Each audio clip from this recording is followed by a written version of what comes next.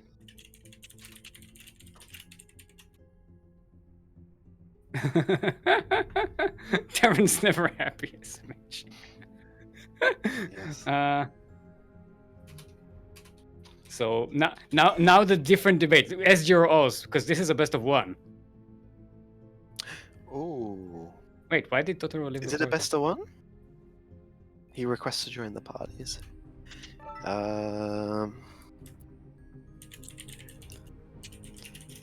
Yeah, this is a best of one, so you know. Okay, Totoro saying SG is fine. Okay. Yeah, normally Singapore can be a bit of a wild map for Australians. But generally it's normally okay. So I think Singapore is quite a fair server. If it unless the sharks are going at the cables as you know, I try and beat them back every time I can, but they're pretty, they get gills and they can swim. Also, for some reason, like we you know how I catch them still more. Yeah, Yaku showed us the numbers for the Singapore server, for the Singapore internet, and it's very, makes us feel very jealous until you realize Yaku is the one who disconnects the most out of us. Yeah, it's very it'll be very nice having everything kind of centralized and together, but when you got such high traffic on that network. Yeah. What were you saying about sharks in the ocean? Oh, I was just saying, you want to know how I catch the sharks in the ocean? I go out to how do you catch them? I go out to the Pacific Ocean. I get a pipe. I put it on a bit of fishing line. I throw it in. I wait for the sharks to grab that instead. So if you ever have problems on Australia server, hit me up. I will take out the sharks. And do you put a cable in the pipe and pretend like you're playing StarCraft through it? Oh, yes. So I that connect it attract the sharks. I print off some pictures of StarCraft and put it in the cable. Yeah. All right. Do we need to do intros again? We don't need to do intros again. I believe we can speed run the intros. Can I just pretend that nothing happened? It's fine. Nothing happened. Here we go.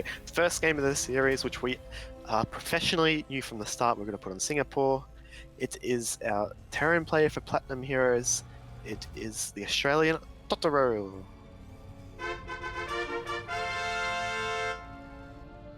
And in the northwest corner of the map, all the way from the land of Singapore, our red Zerg, also from Platinum Heroes, is Cheoklate.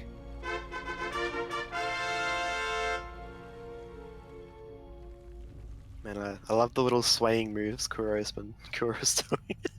Yeah. I haven't seen that before. She's on fire, man. Spicing up, speed running the what is it called when the introductions, when you move the camera around? The intro, yeah. Player intro. Speed running the intros. You gotta hype it up, you know. Yeah, you play you play the trumpet faster.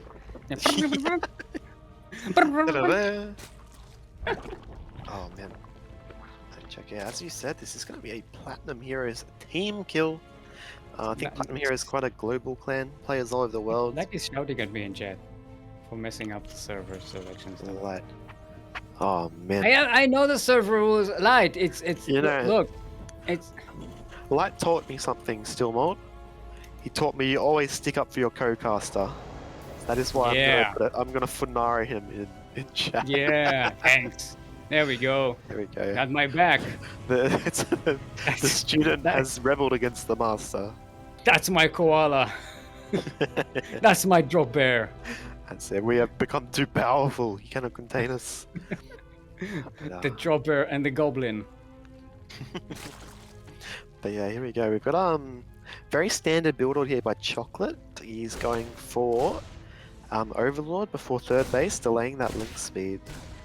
So expect to see him to start link speed soon enough, and expect to see Totoro. He's made the Reaper this game, so maybe no 3 racks like the last series. Yeah, and you know, you can always make the racks later after the factory.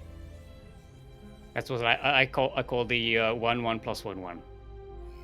I don't know if you are aware of. I don't know if you're aware of my. Yeah. See, I like that. See, you understand the math behind it and you get it immediately. I do. See, if you did this the second time in this series, it would be the second 1-1 plus 1-1, right? The 2-1-1-1-1-1-1. Yeah.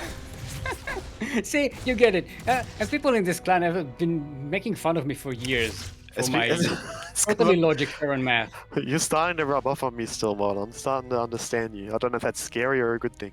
Yeah. Let's rub off. Hey, look at this fur. Yes. If you rub off against this puppet, you could be full of like fake hair. Yeah. It's everywhere here, by the way. It's so annoying. Oh boy, you need to groom it, but here we go. First it's out on the map. Cheoklate, I like where he's positioned his overlords here. Allows him to see these Totoro's units on kind of this little ring around his base and position his queens accordingly. And even this overlord scout timing in the main, you know, he may even be able to see this liberator that's going to pop. Unless his 2 marines can shoot it down or shoot him away, but this is looking like a bit of a... Before the Liberator pops out, yeah, the Liberator will sneak in. It's not often we see 2 marines, 3 marines actually, back at home for the Terran player. That's the power of teamwork. The teamwork, indeed. Teamwork makes the dream work. Oh, Cheoklate going for a lair and a baning nest. Which is gonna be helpful because it looks like Totoro is going bio. There's team on the way. We have more barracks. One more barracks. Yeah, and here we see Totoro pulling away the queens on one side of the map and bringing the Liberator in at the natural, and there is no Spore Crawler here, Steelmold. And the Hellions also diving back in. But the drones have been pulled. The Hellions trying to catch the worker transfer here into the third base, but the queens are here to intercept. So, all in all, pretty good for Cheoklate. It was a good effort from Totoro. But so far, Totoro hasn't actually lost any units, so you know, it's all trades are good trades for Totoro right now. Yeah, a very good hold, only losing a couple of drones. He's denying some good mining time here, but Cheoklate with the queen in the main in position and the queens at the third base, I think he's going to hold on reasonably comfortable here. Comfortably. Yeah. Well, Totoro getting good value for this. Look at the units lost tab right now. 6 drones, 6 Zerglings, 1 Overlord, a couple of Cryptomers, and 0 lost units on Totoro's side. Yeah, and not even that. Like, these Hellions aren't even all that bruised up, and the Liberator's still at just over half health. So, very good, good micromanagement by our Australian Terran player, who I said has been zerged 3 times, getting a couple of Cryptomers. A couple of more Cryptomers being intercepted here. Yeah, the one thing... And the Liberator is sneaking in. The Liberator is coming back in. And Chocolate's going to have to respond to that in a moment. It's away from the Spore and going to get a couple of more drones. You know, this is a good position. The Queen is going to find it difficult to get an angle on that Liberator. Oh, looks like this Liberator might get taken out. 7 kills on that Liberator. Not bad. Decent. I'd say it's paid for itself, for sure. Yeah, and with the lost mining time, it's an extra added value. And here we go. Once these 2 medevacs pop, I expect to see a move out here by Totoro Steelmold while he secures the third base behind. And keep in mind, keeping those Hellions alive is really good because it's going to add some value to his push here. Yep, armor in the way as well.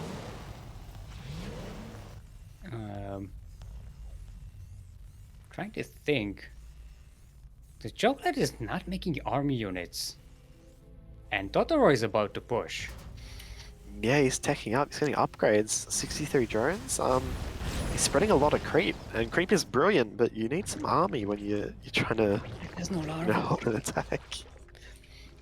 Okay, now more larva came up, so it's fine. Oh, and he has to push here right now. 17 Banelings morphing on the way, and they wanted Baneling speed Steelmold. Yeah, there is decent creep spread though, so that might compensate a little bit. Oh, actually, there is link. Yep, here we go. That is cleaning up shop, wow. Nicely done, but I don't know if this is enough. The tanks are still at the back. They can deal with the queens if there are enough marines in Hellion to push them back. The siege somewhat holds. That's right, really No. good play here. Saving these 2 tanks is huge for Totoro. Not only does it help him defend back at home, but it reinforces his next push. So very well executed. Very good cleanup by Cheoklate as well, I considering the wouldn't say well circumstances. executed because Totoro really didn't get much damage done here. I guess that's true actually, yeah, he didn't even manage to take out the base. I'd say things considered, he did secure the 3rd base back at home as well, but we see the infestation pit dropping right now, so things are looking pretty open still, Steelmold. Yeah. Cheoklate going for that denial of the 4th base on both sides. Going to go for a bit of a multi-trunk, we're going to the 3rd base if Totoro gets distracted. Yep, I'm going double drop here for Totoro. Would like to see Cheoklate take the gases at his 4th base since he invested so many banelings into holding that push. He's also got a really good Ling run by in position towards the south here, so looks like the game's just going to mellow out a little bit and both players are going to tech up. And this is a wall here. This is like it's a wild wall. There's a wall. Straight That's up. not a wall. This is a wall. Gonna build a wall. But yeah, here we go. Expect to see, or we've already seen it, but do expect to see Totoro take the top 2 bases. You see him spreading, clearing creep in that direction. And also we saw him take it before. It's easier to take those 2 bases than to take the 2 along the bottom because that base is so far away. Just keeping these marines alive. And I see a very scary couple of buildings on the way for Cheoklate still more. Yeah, it's going to be a hive and a lurker den. And lurkers, they're pretty good. And I think this time, unlike the game against Napolcochon, Cheoklate will have the chance to actually get the lurkers out. Indeed, yeah. So until then though, he's going to have to focus. He's using Lingbane Queen. These queens are in a bit of trouble. Some transfusers, really good transfusers, saving them there. And just look at how Chocolate's posturing his army still more. And then I looked at the minimap and I saw Cheoklate, this group of Zerglings here, and I thought Cheoklate was getting the hatchery just like Napolcochon. That's 6 o'clock base. But yeah, the way these lings are positioned, looks like once Totoro moves out like this, he might want to go for a big run by, but moving on to creep here, the splits have not very existent. Good move there by Cheoklate. And here we go, the run bys are coming in still more. Oh no, there they are, they're on the move. Because they've been sitting there for like 5 minutes and they've been doing nothing. Yeah. And how is Totoro's crisis management going to be? So far, pretty okay. I mean, there's a bunch of marines and some tanks at the back here. Yeah, the job. Still looking a lot of STVs though. It looks like see some tanks here, but this main push getting recently cleaned up as well. Let's look at the army supply though. Totoro already has enough to push against Cheoklate. And yeah, look at the army supply. Like Cheoklate is up in SCVs, so Jones so high, but he's, Totoro's right on his doorstep here still more. Cheoklate needs some miracle baneling connections here to clean this army up. He needs some borrowed bane still more. Yeah. Oh, look at the banelings. They just died to the tanks immediately. 50 banelings died this game. And that means 50 banelings were killed. They did not detonate. No, yeah, that is right. Indeed, and now the back has been broken. Chocolate's position is no longer fortified. He's going to fall back and wait for these banelings to finish, but there's still a couple of tanks that could be very detrimental to his health here. Yeah, banelings are rolling in. Not enough. That's a good splits though, but it's going to get cleaned up. But the reinforcements coming in from the side are going to continue the push, or at least continue to threaten. Why are these medivacs in here? There's medivacs, they're just big chillin', I forgot about them. Yeah, and one thing we have to point out, Totoro made this push very, well timed. The 2-2 just finished up now for Cheoklate, but his 2-2 has been finished. And we just see a 4th base behind this too, as Kuro just pointed out. So, very strong attack here from Australia and Terran. But we have 15 Hydras and we have lurker upgrades on the way still more. Lurkers are on the way. Alright, back it up, Terran. This game's over. Damn, GG, game over. This is like GG! It's the the name win of condition. the snitch in Quidditch. It's like golden snitch. Golden snitch. It's like, yeah, it's like you get to the late game and they just release like the final quarter of Quidditch and they release like 20 golden snitches. You know? For just one player.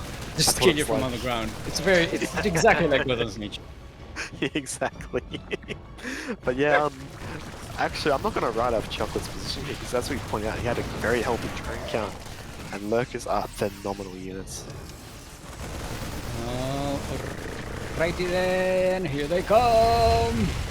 Dig in, boys! Yeah, looks like he's actually going to hold this position very reasonably. There's no tanks or anything to threaten these lurkers, and AsherBro now just recognized and throwing out a Ghost Academy, but he's not making any army units. He hasn't been for a while. Yeah, Totoro is switched to Widow Mines as the the splash damage thingy, but it's not really as the best against lurkers. Yeah, actually, a lot of this army supply is in medevacs, and these tanks now getting caught out.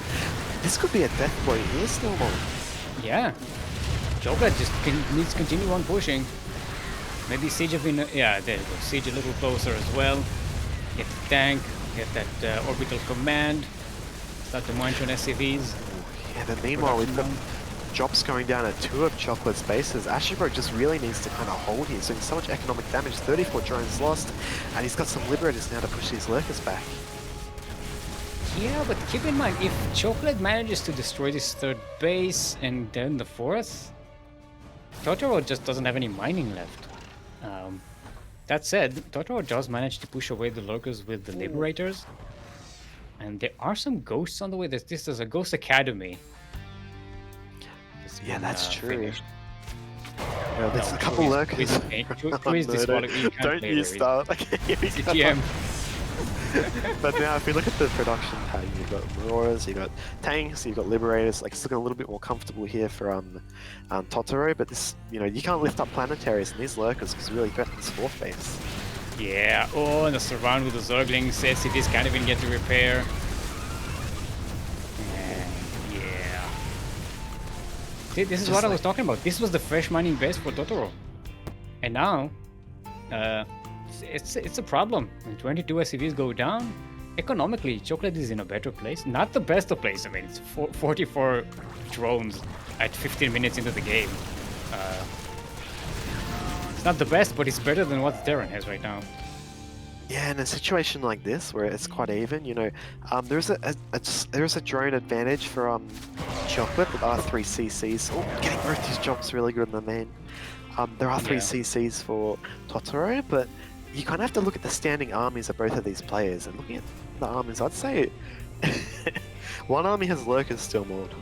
The other one doesn't. That's all you need to look at.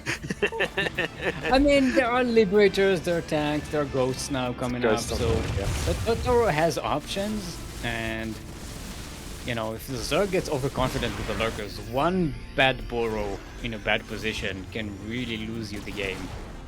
Indeed, very good point there. And as this game goes on, you know, more and more Ghosts will be added, more and more Liberators. And lurkers are phenomenal units, but they are a little bit one-dimensional when you're not supporting them with spellcasters. They're under-dimensional, if you will. Yeah, they're under the ground, they're under the... I thought that's what you meant, but I didn't want to make a fool of myself. Oh man, I should have just committed. Leave the making a fool of yourself. Live in the moment. I've made a fool of myself many times casting here. And here we go, as I say that, Viper's on the way. And you know, AsherBro, he's floated over his main orbital here, so it's not the most entrenched position, but I think his army's starting to look a bit more solid, but in the same space, the drone cannons now quite fierce for Cheoklate. Cheoklate's getting baited here into the tanks, and like the Overmind seeing the Zerglings rushing, like, what are you doing? Get back, idiot! You're running there. Ooh, the cleaning bots, they're cleaning the lurkers. The lurkers have little antennas, actually. Maybe that's how they communicate with the Overminds. Well, no, these are the controlled lurkers, right? You the flip the switch, and the lurkers. I don't know what happens when you flip the switch. Steelmold. Something No, happens. this is. I just had the mental image of having a lurker Roomba in your room to clean your room, and it's just making a mess of your floor. Just spikes coming up everywhere. Cleaning It's mode very good for engaged. catching mice, but eventually your floor is going to get messed up. Oh man, all these Vipers are really gonna be Oh, the influential yoinks, here. but there's nothing to shoot the liberators. Yeah, there's a couple They just go ghosts. back and resiege. This is a very kind of important position in this game. You see the top right base is still open. It could be kind of taken by either player, and Totoro wants to kind of hold this position. But the more he moves out, the greater the chance, the more that like surface area for Cheoklate to go for a flank. So watch this Yeah. space. This is where the game could be won or lost still more. I mean, Cheoklate does the smart thing in taking their time. Look at the economy of those players in the income advantage tab right now. It is wild, Cheoklate is it has a not? booming economy, and Totoro just now started remaking SCVs at some point, and they're not. That's not a lot. It's 32 SCVs, barely 2 mining bases, and Cheoklate just has bases all over the map. Yeah, there we go. He's gonna pull the trigger here still. He's There gonna we get on top of this go. army. Trick in here, and everything is gold. Yeah, even a flanker coming from behind as well, but the lurkers aren't really in range, but it doesn't even matter. It looks like there's still a couple ghosts around, but there's a lot of lurkers and hydras still on. Yeah. Like, And who here we needs see splash that. damage when you have that much firepower? Indeed, and we're starting to see that economic disparity that you were talking about come into a play here. Look at the remax from Cheoklate, and look at AsherBro's making 1 tank. And Chocolate still has a bank. Indeed, oh boy. Looks like they're going to come on forward. These lurkers all battered and bruised, but their job is not finished. And a couple going to get sniped out here, but just the supply is dropping for Totoro. And now he's right on top of this very important, pivotal, 4th base. Yeah. But I just remembered that the Les versus Napolcochon are waiting for us still. We'll get we there thought this eventually. was going to be a short game, but it's 20 minutes in. Remember, this is a best of 1. It Right? is 2, yes. No, Oh, 1. yeah, it is 1. Yes. I was watching that time. Thank you for that. That was beautiful. But yes, look at the map control that Cheoklate Yeah, has. It's got so much Crip said, creeps. I wanted to mention it like 5 times, and every time something else happened, but Chocolate's creep spread has been phenomenal this entire game. Yeah, very well played, and we see some of that. Like the creep at the top half, it's a little bit like patchy. But at the bottom, there's been no pressure down here because Totoro has been on the back foot, and he's done phenomenal Cheoklate with these lurkers. And as we see an attack coming into the 3rd base here, and it's just not enough for Totoro to hold on, and he calls GG's GG. called. Hold on. Game. Get a flag. Away for guitar pick. You can play like a victory theme tune when we go. Yay! GG! Yeah. I mean, I said GG's in the chat, but it was only 1 game. So just 1G. All right. So let's get MrLEz and Napolcochon. Wait, who is KnockKnock? We have a player called KnockKnock? Their in-game name is KnockKnock. Oh, Chase. I am Yes. salivating at the potential jokes that we're delving into the KnockKnock joke No, please territory. no.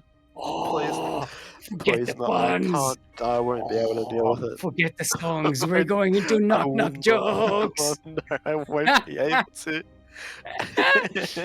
Oh boy. Yes. Yes. Oh, we're switching to EU. Okay, because Les is Ooh. from From Russia. Russia, yes. I remember he is the Russian mastermind of I think a couple of tournaments. He's forgive me if I'm wrong, but he's actually won a MSO before. Hold on, let's double check. I think he beat Wales in the finals. Some crazy 12-hole shenanigans. Yeah, that's right. MrLEz did get 1 Master Swan Open. Let's see which one. It's going to be. Yeah, it was number 67, the last one of the year. against Ooh. Walesy. Walesy. Shout out to Walesy in the Yeah. chat. Getting Not good enough Walesy with though. it. Man, I see Kuro's invite, but it says connecting to Blizzard services. I'm a little confused. Yeah, Hold on, let me relog. European server is weird. Yeah, It says Chase has left the party. I'll be back. Yeah, it actually wouldn't let me do anything, so that's okay. Logging on to EU now. For the EU homies, my Australian portrait. Whenever I to play on Europe, EU Steelmold, I just get all-in because I know I have bad ping. Well, don't you have bad ping everywhere because you're from Australia? Yeah, sure, I should be all. It's normally not 400. So. As they say, Australian internet, it drops like drop bears. Oh, drop bears are very dangerous. And I'm going to Super request to dangerous. join the party. I like that all the wildlife in Australia is just one giant meme that everyone in Australia is committed to. Pretty much, yes. But yeah, here we go. We have got a case of Russia versus Napolcochon. He's from France, I believe. It's a bit of a European twist on this tournament. Is that what's okay? So Napolcochon is going to be called Loser in this. that's their in-game name. Oh, man. His name is Loser. Okay. It's like who's Loser? It's like saying it's Napolcochon winner bracket. Yeah, Napolcochon equals Loser. Napolcochon equals Loser. This is just okay. Settle down, boys. No! It's not Loser. It's Lower. Lower. Yeah, because that's loser bracket. It's lower bracket. Oh, yes. That's a little insider joke. I got that reference.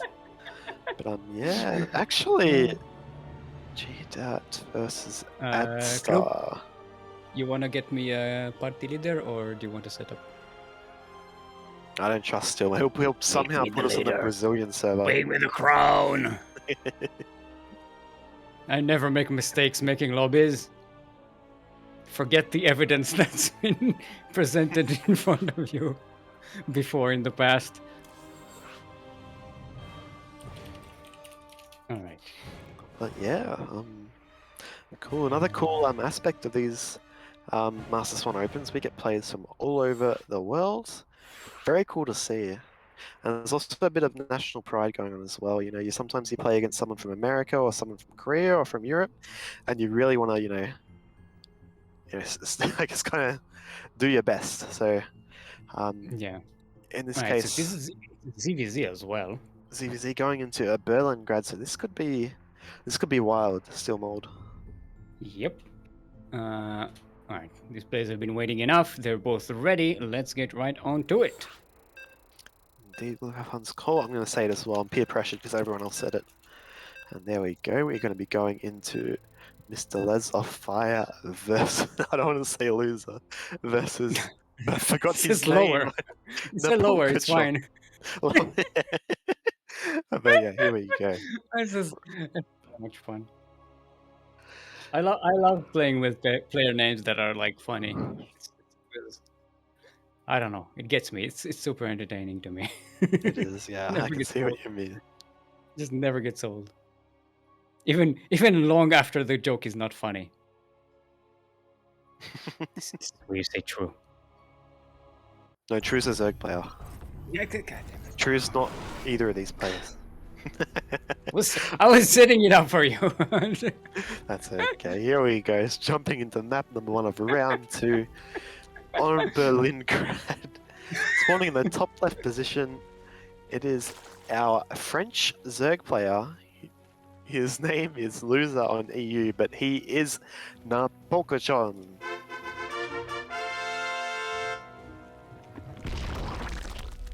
And in the southeast corner of the map, representing StarCom Academy, all the way from the land of Russia, it is our one-time NSO champion, our Blue Zerg, LEZ.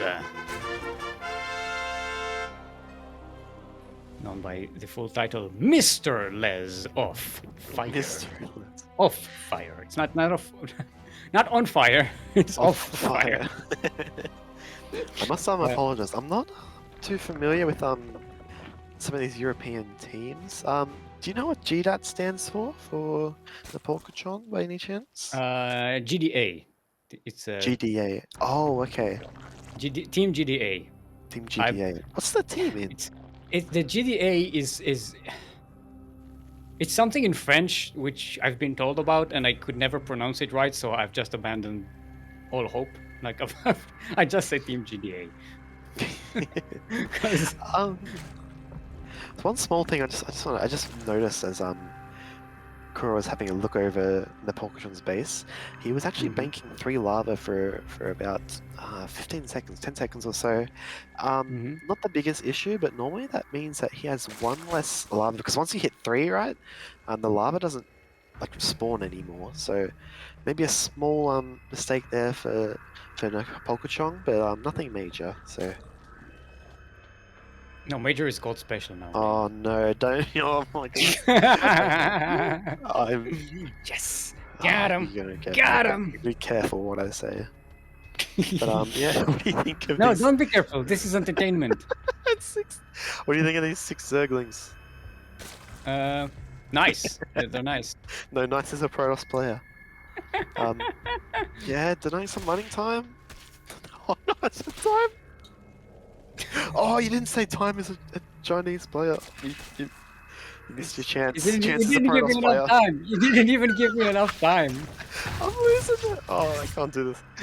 I didn't have enough cyan. Oh, I can't do this anymore. I've been watching everything I say. Hey, Chase. Yes. KnockKnock. Oh no, don't. Are we gonna be casting him next? Oh no, this is horrible. I better come up with some KnockKnock jokes. I'm not prepared for this.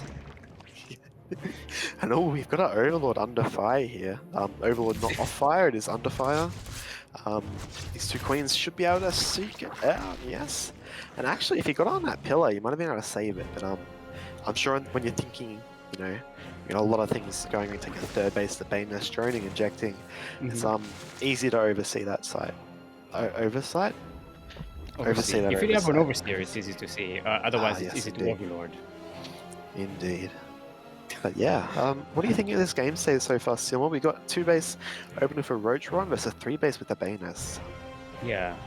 A lot of it all depends on how the wall is getting defended here and how the Bane Bust is coming. It doesn't look like MrLEz is going for the Bane Bust just yet. And the queens should be able to defend this. There are enough queens here. They don't have a lot of energy for transfuses. So if Les commits to this a little more, it might just work. Yeah, that's right. He actually has been committing quite a few more lanes. Going back into drones now, so it wasn't his be-all end-all strategy as he drops the Evo as well. But I was going to say, Napolcochon's got this Overlord seeing these lings move out, and he should, maybe be wary enough to make his own lings or roaches. Yeah. There's some Zerglings for Napolcochon. Speed just started for the Zerglings. Oh, yeah. Out of behind. Yeah, I think Napolcochon was hoping to go straight to roaches and skip the whole Zergling situation, but Liz kind of forces our loser hands, our lower hand, our French hand. Lower loser, French hands. I don't know. That's okay. Oh, a lair on the way, but a lair also. Both players got a lair. Judging by how this game looks, we got +1 melee on the way for MrLEz. I think we're going to see a bit of Mutalisk versus a Roach. Who do you think this would favor? And how do you expect, +1 lings are very dangerous. MrLEz a very aggressive player. Yeah. How do you expect can loser hold this 3rd base? I mean, I think Napolcochon realizes the situation, realizes, no, I need to hold up enough until I can just get a whole bunch of roaches out. Now, with roaches versus mutas or something, roaches, if you have a lot of roaches, the Mutalisks, they just can't defend against it. They just can't kill the roaches in time before they do a lot of damage, so it's all about the numbers. It's a numbers game. Yeah, and so far, looks like both players aren't super eager to just kill the other one. They're going to just flirt around one another while trying to set up a favorable mid game. Oh man. Even Kuro is getting him on the memes. Yeah. So Yeah, just saying, Chase didn't expect that. But yeah, I'm not a big fan of this trade here for MrLEz. I think he want to be a bit more, I guess, decisive with his units, because this trade, you know, he does still have a very sizable number of links, but he's kind of lost a bit of map control here, and I don't want to say lose. I know his name's a little bit Napolcochon. He's going to be moving across here, and his +1 is finished, which means he can two-shot these Zerglings. That is a lot of links. That's only 5 roaches against a whole bunch of speedlings with +1. I think they're just dead. I hyped all that up for nothing. This is just like the Marines. 5 roaches across the map. Like, Napolcochon doesn't have luck with those 5 roaches. They just got reincarnated after being killed by those Marines, and they're like, ah, oh, surrounded by Zerglings. Ooh, nice catching these 2 roaches there. Normally these Lings could maybe, you know, pick off some drones, be a bit aggressive, but because of the +1 attack, MrLEz doing the smart thing and backing off and just retaining the map control he has regained. Meanwhile, Napolcochon is going into Lurkers, and this is going to be a bit of Lurker versus Muto. Steelmold. Yeah, now unlike roaches, I think Lurkers don't do well against Mutalisks at all. Because roaches at least can be mobile while the Mutas just kill them, but Lurkers, they die super fast to Mutalisks. You just need detection, that's it. You're fine. Yeah, and here we see a big roach push coming across the map now. Mutas are about to come out for MrLEz. Looks like he wants to bank them up to kind of, you know, surprise his opponent, but he's going to have to reveal them here, otherwise he's going to lose his third base. Yeah. The Zerglings are going to be the main defense force here, not the Mutalisks. Once the Zerglings are cleared out, if they get cleared out, it looks like MrLEz actually has enough DPS to clear out all of the roaches. This is huge. Yeah, we see those upgrades actually really pushing in, and we see a roach run by actually in the main base as well. Really great moves here by Napolcochon, even a couple roaches being left alive at the third base, so we now see the crisis management of our Russian Zerg player here. I mean, Napolcochon lost about 24 roaches in this attack, and only killed 10 workers. Yes, so normally it's not the most worth it, but considering those circumstances, when your opponent is baking up this many Mutalisks, having that breathing room to secure your third base, get a decent high duelist count, it can just make such a difference. So, and we even see he's dropping the Spore Crawlers now, very well timed. They're going to finish, they should finish before these Mutas pop, and I expect to see these high deals yet double into the main. Well, it's a lot of Mutalisks. 19 of them. That's almost a catastrophe. That is a baker's dozen plus half a dozen meters. Am I correct? It's not how we count Mutalisks in this channel. I'm sorry, Chase. It's like when someone says my kid is 7 weeks old or something. It's like, my Mutalisk flock is 1.5 baker dozens big. No. We do it by tens. So 10 Mutalisks is a problem.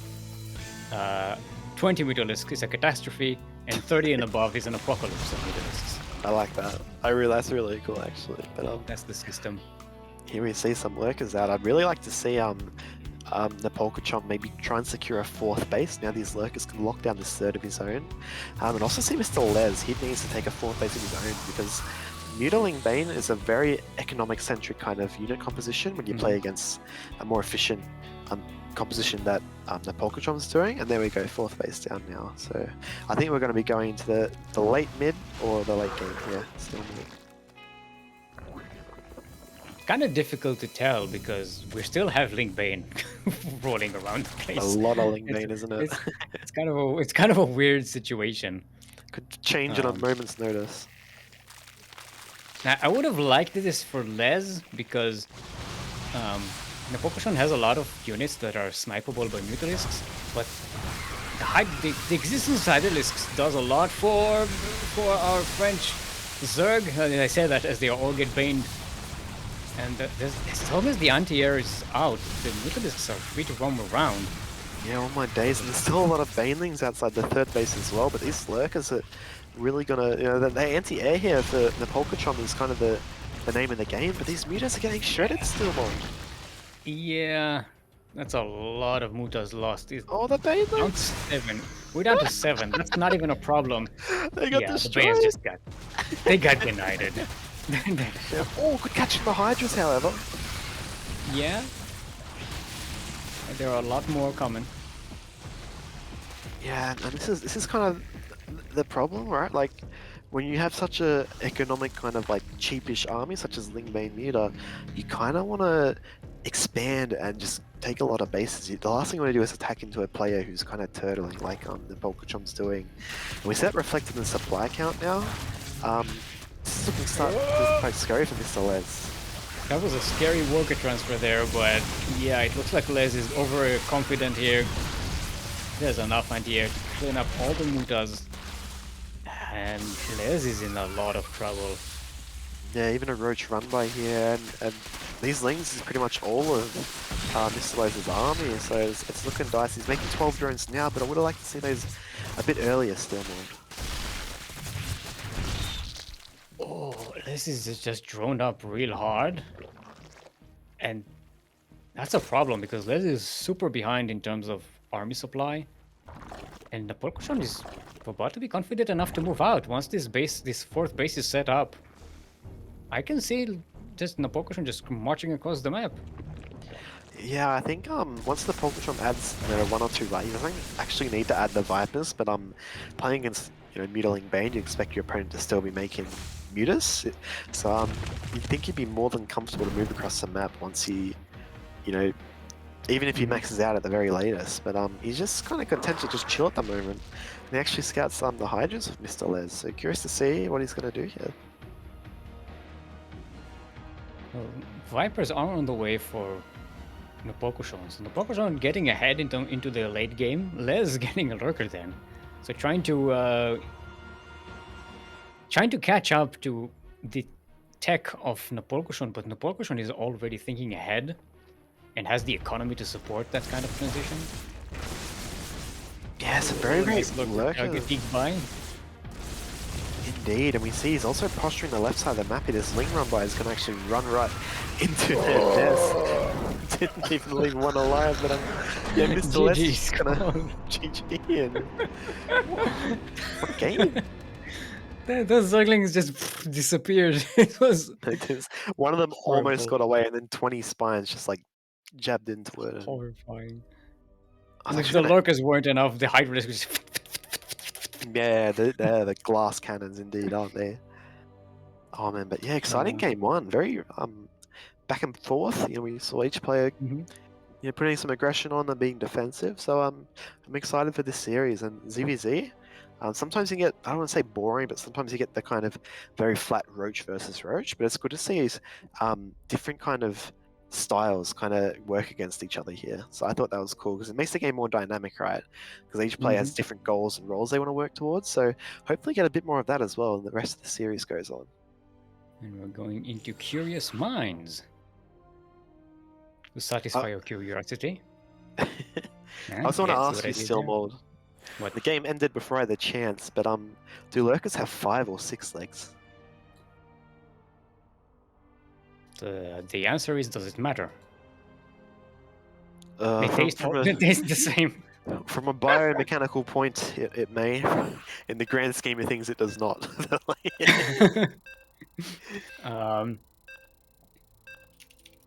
But yeah, I'm closing my eyes and I'm trying to, from memory, I think it's 8 legs in total. 8? You mean lurkers and spiders?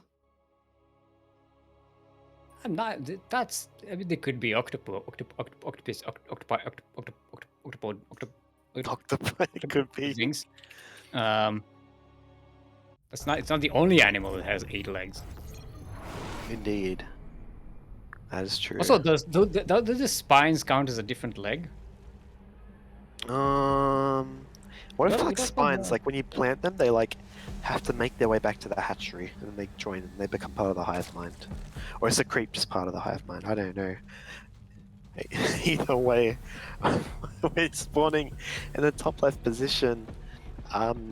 It is going to be our French Zerg player, playing from France, playing for GDA Gaming. It is loser. I'm sorry. He's actually the winner of the previous game. No! don't do this to me. Oh my god. And in the southeast corner of the map, all the way from the land of Russia, representing Starcom Academy, our MSO champion of the past, our Blue Zerg, it is LEZ. MrLEz of fire. Did go with a gas first with 3 drones on gas. So getting that link speed real quick.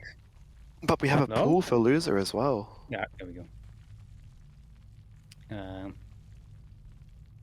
I tell you, Steelmold, every week I cast, because the CranKy Ducklings are so international, I cast players all over the world from like different teams, and I always butcher at least 5 intros per tournament. But here we go.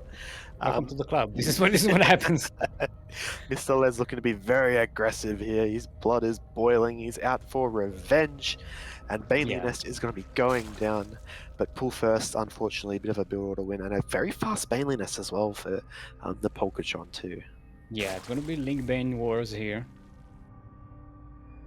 But LEZ, not getting even a second hatchery. This is full on one base all in here from LEZ. And I'm sure his heart sank just a little bit when he noticed that. A very good micro though by LEZ, but he's just gonna get cleaned up. And already, judging from this situation, I feel like Napolcochon's kind of held this attack. Hold on. Napolcochon skipped Zogling speed though. He did indeed to go for that very fast Baneling Nest. Wow. I mean, I suppose once you get Banelings, the speed doesn't matter all that much if you are defending. I think the reason I said he's kind of already held this attack is because you never want to trade out units when you really attack. When you have that military advantage, you want to have as much army as possible for your big attack. But we see here, instead of having like what is it? He's got 8 lings. He could have had 14 lings, and we're going to see that kind of come into play here. But the Banes are already ready. Oh, the Banes are chasing the Banes. Oh, looks like LEZ is the one that's left with more Banelings, but this one is going to get sniped, and Napolcochon holds up pretty well. Yeah, there we go. Even though I said that Napolcochon should hold this, it's still not easy to hold. When you kind of get caught off guard like this. So props to him. MrLEz, unfortunately, didn't manage to trade too well. It's always very hard being aggressive against a Bane this fast, so props also to Napolcochon for getting it before the link speed here, but MrLEz isn't stopping Props to the European server for providing us with good connection for everybody. Yeah. for once. So you can actually get Link Bane nonsense. Some proper Link Bane. But there's no transition here, is there? It's a Steelmold. Yeah. Just more Lings and more Banes. Napolcochon finally getting Zergling speed. Here we go, the last 2 Banelings. The bastion of hope for our Russians. Oh my god! The Banelings of LEZ go down, and that's nothing to attack with right now. Yeah, there's a couple more Banelings, but the trades are going on, and Napolcochon has the economic advantage. He's got an extra base, more lava. Oh, decent connection there by LEZ. We're getting a lot of the Zerglings of Napolcochon down, getting surrounded that Queen. Napolcochon is in a lot of trouble. Yeah, very good moves here by MrLEz. I still feel like he's not going to be able to make this Baneling if he micros it correctly, but actually, as I say that, Steelmold, this is starting to look very scary. Yeah, no, LEZ is finally getting the damage they wanted to do, and there's nothing to... It looks like LEZ is doing it. Oh my days. Where's the come out for Napolcochon? There's another Queen about to pop out in the natural, but it's going to get immediately surrounded by Zerglings.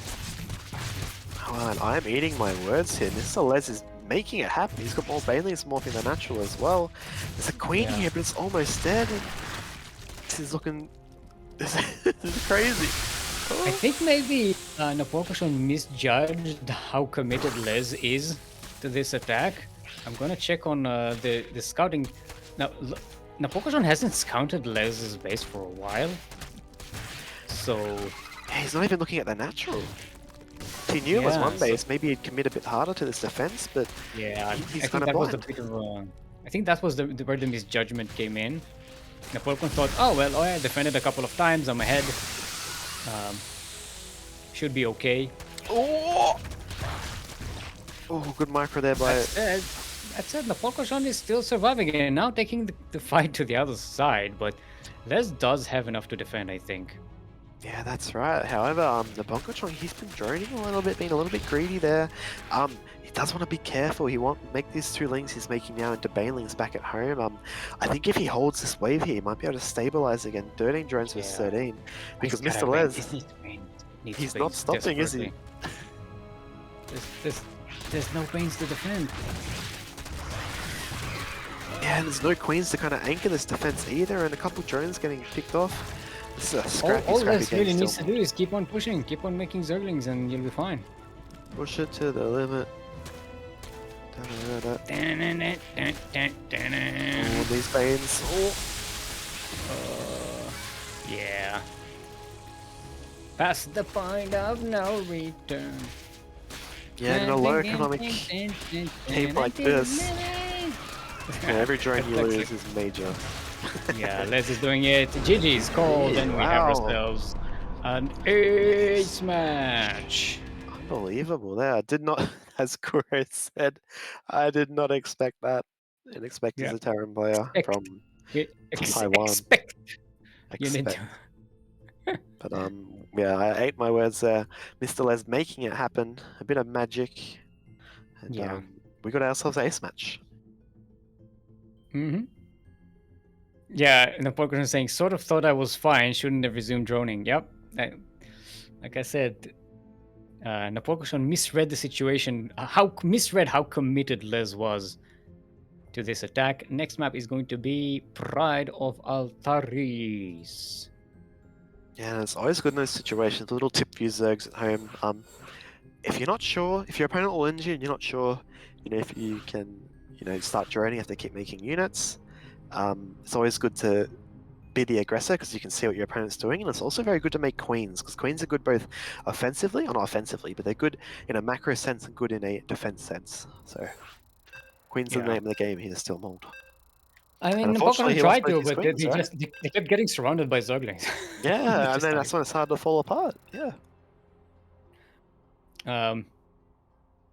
Also, we were talking about the lurkers. I don't know if you do you know what's the name of that artist? Ness 47 Ness, I think, on Twitter. 47S. I don't believe so. I think that was the artist who drew like the concept art for like how would a lurker be like. It's very cool. Look for that on I will. Twitter. Yeah, remind me. I'll have a look It's at awesome. it. Very high quality art, and with like different variations on what we know about lurkers and how they could have worked. It's very nicely done. Also, but I think there's like the anatomy of a siege tank as well. It's very nice. They're so cool. Very good. And I'll definitely check that out. Phenomenal, fan art. Anyway, we are on Pride of Altaris. We're in the northwest corner of the map, all the way from the land of France, representing Team GDA, our red Zerg, and two-time MMR champion, currently sideways 1-1. Hashtag not yet the loser.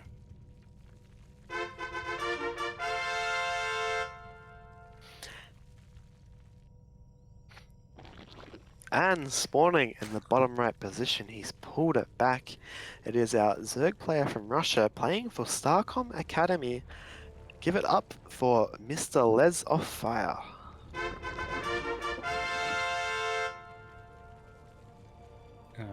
This time does go for a second hatchery. Now, should be mentioned, as Kur was zooming in, Napolcochon did go for a gold base. Yes, indeed, that is a gold base. It is a full gold base, 8 mineral patches. Curious, a lot of this is actually kind of becoming more prevalent in the meta, isn't it, Steelmold? We're seeing players take this base to the extent that we saw in IEM a few times as well. We've even seen And players like hard countering it, haven't we? We've seen 12 pools go straight to the gold bases. here's the thing, it's very weird to me because I see a lot of players take the gold, but then they don't play super aggressive. And I keep thinking, like, if you're not going aggressive, how the hell do you expect to hold that thing? Yeah, that's right. You kind of have to take the initiative, don't you? You need to. How secret do you think this is? It's just You want to dictate the pace. You want to put the pressure on your opponent to give you that kind of freedom to take advantage of the gold minerals. So, in this well, case, MrLEz I hasn't say scouted this so far. I say how secret it is, but Les hasn't really scouted it yet. Yeah, true. It's not. It's one of those things like back Chu in the would day. immediately scout for that. Oh my And god! When Chu is probably the one who's taking the gold. when this map first came out in the pool, no one took this gold base. So exposed. But players have actually even seen like we've had Protoss players taking this base. It reminds me of Zest versus I think in their last GSL tournament, Super Tournament. Zest managed to, in the final ace match, take the gold base and hold on to it somehow against a Zerg player. So, Yeah, actually, I think as you were reminding me, Chu actually took both the golds oh in a my game. god. I think what is it in tuna in sparkling tuna? I think he did that. Fucking tuna, but here we go, and let's scout the space. That's not yet finished for and this base, they could be in a bit of trouble still, Mold. It is looking very bad. Oh no. The game Napolcochon just is ends just right getting here. completely eaten, munched on here. Yeah, and the drones that move, they've taken some of them taking their gold minerals and running back home because this is not a safe place to work at the moment, is it? Yeah, not a safe working environment. The drone union needs to get up on that. And no bannings at home yet for from the Napolcochon. No, they're on the Decent connections. Is it enough? Yeah, well, the Queen and the Ducklings that are coming in should be enough, but it needs more Banes. Yeah, and here we go. We see that dynamic at work here. We've got a player who's down on army, but up, has the ability to get banelings versus one player just spamming zerglings, and I'm not sure how this is going to work out. I feel like we're going to have to see. Ooh, great connection there by Napolcochon, and this one is going to be you as well. Oh. That's just finished in time, yeah. And MrLEz, he's not stopping. He's just massing lings. This queen could be in a bit of trouble with the gold. The queen surrounded again. Look, like I said, how do you take this base and expect to hold it? I don't understand. Well, the kind of dilemma.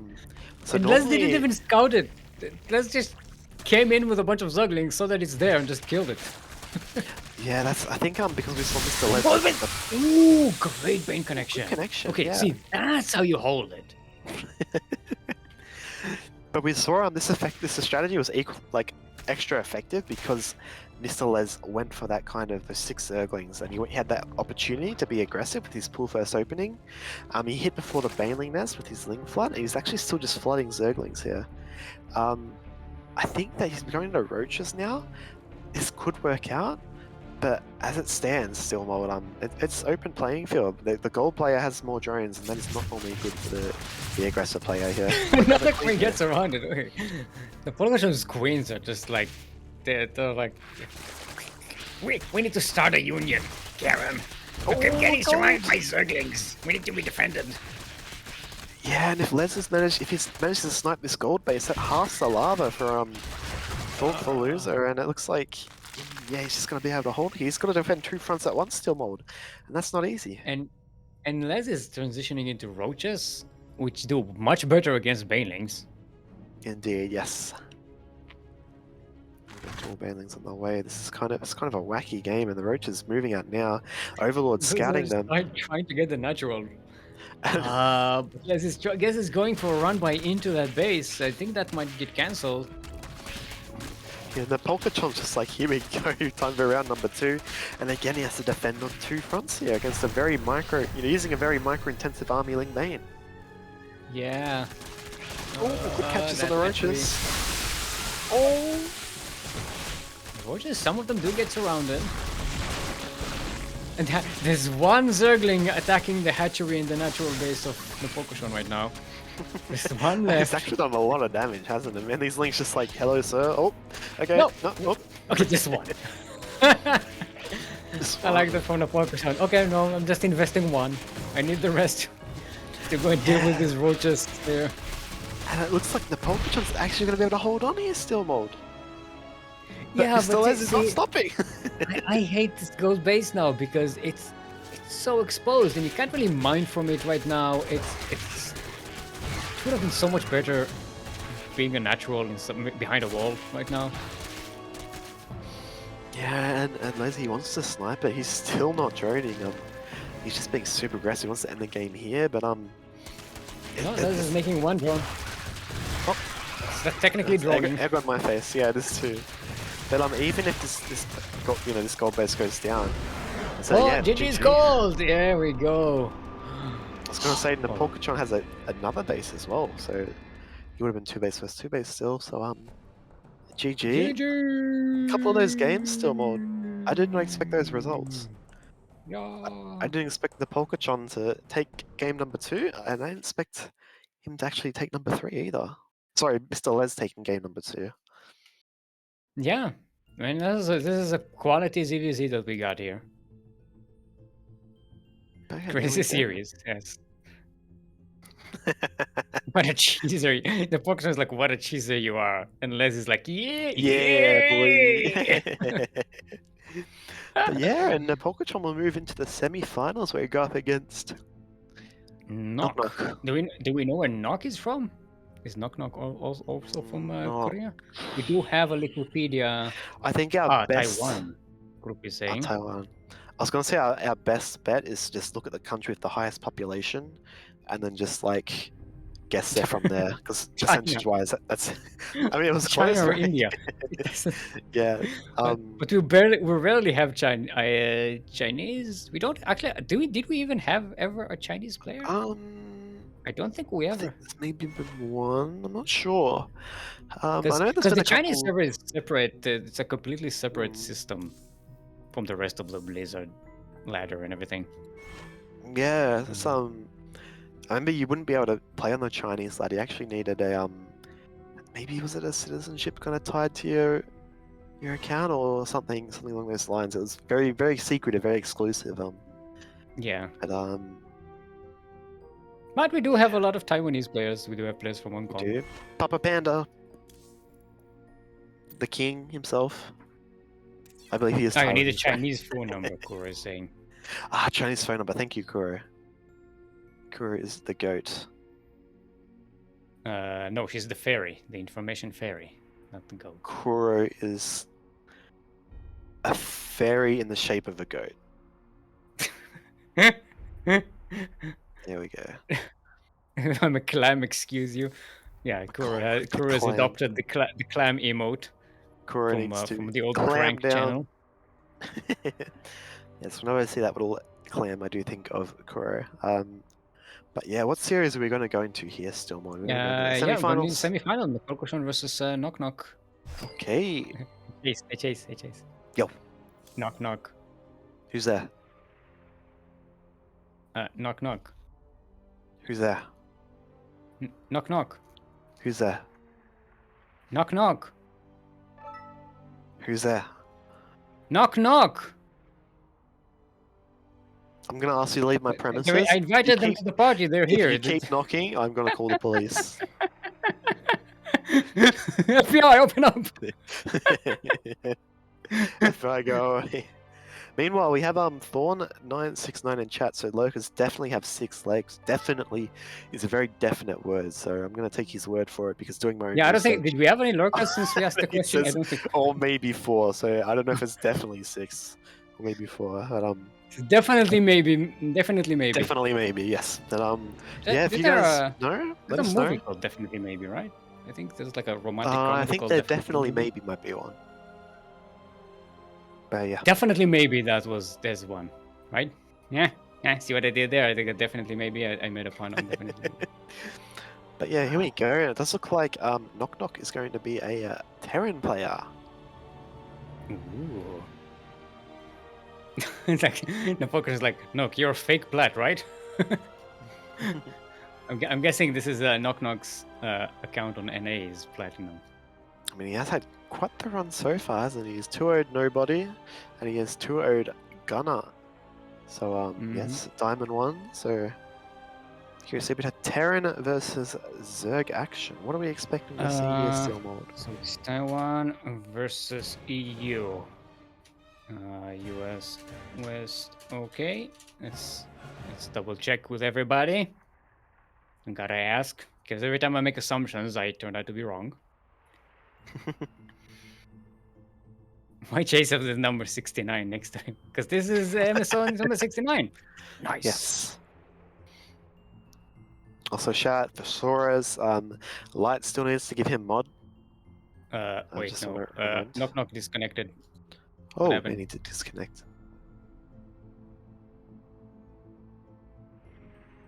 Wouldn't Satyr be a fairy goat? Yeah. Satyr is like what those what are they called? Like Pan is a goat fairy type of thing. Pan. They're the ones that look like the less Chad Wait, it's not Minotaur, is it? It's No, what's it Minotaur called? is a bull. Minotaur is a bull, and you. Yeah, when they have two animal legs but a upper, like an earth mermaid. What is that called? Two animal legs but human body and head. Centaur? Yeah, that's Yeah. Yaku. Yaku is the information centaur. That's Yaku's a his centaur. spirit animal. Because half of what he says makes sense, and the other half Ooh, but a is centaur has information that 4 comes out of legs. a horse's ass. I'm having trouble getting KnockKnock to invited. You get invited because what?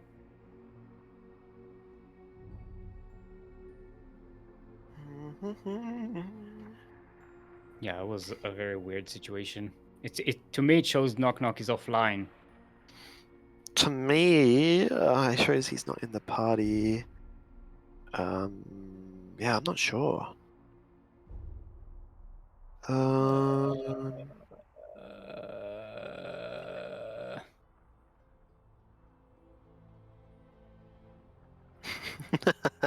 Thank you, Correct. Blizzard, for Battle.net. But yeah, here we go. Hopefully get this sorted out. We can get KnockKnock back online. I will suggest him to the party. It still shows offline for me. Can you make me party leader for a moment? Yep. No, don't remove a party. The crown is mine. I'm taking control here. Control is the army. My time of reigning has ended. I'll be remembered as time someone is in China, that people love. Oh man, but yeah, here we go. Everyone's in the party. Everyone's invited. No, I still see KnockKnock is offline. Really? Well, I see him as online. Maybe he logged into a second account. No. You know what? Let's actually make me. I can make the party if you'd like. Make the Yeah. Try to set up the lobby. Okay. If everybody sees, correct? US West, yes, I think. Yep. You'll have to give me the leader. Yeah. Give me a second term. Here I come. I'm back. You brought me back the crown. Okay. I did. Gracious Lord. Remember to use game heart. Yeah, which is the map is going to be 2,000 atmospheres. 2,000 atmospheres. Create with mod. This is game heart. West, correct? Yes. Okay. Yeah. I've got it. There we go. And I'll make you leader again. I relinquish my second reign. You should. Stay No, it makes me nervous. I'll make Kuro leader. There we go. Yeah, I see like 4 people in the party. Okay, there you go. Okay, at least now I see everybody. Here you go, I'll promote you to leader. And still, you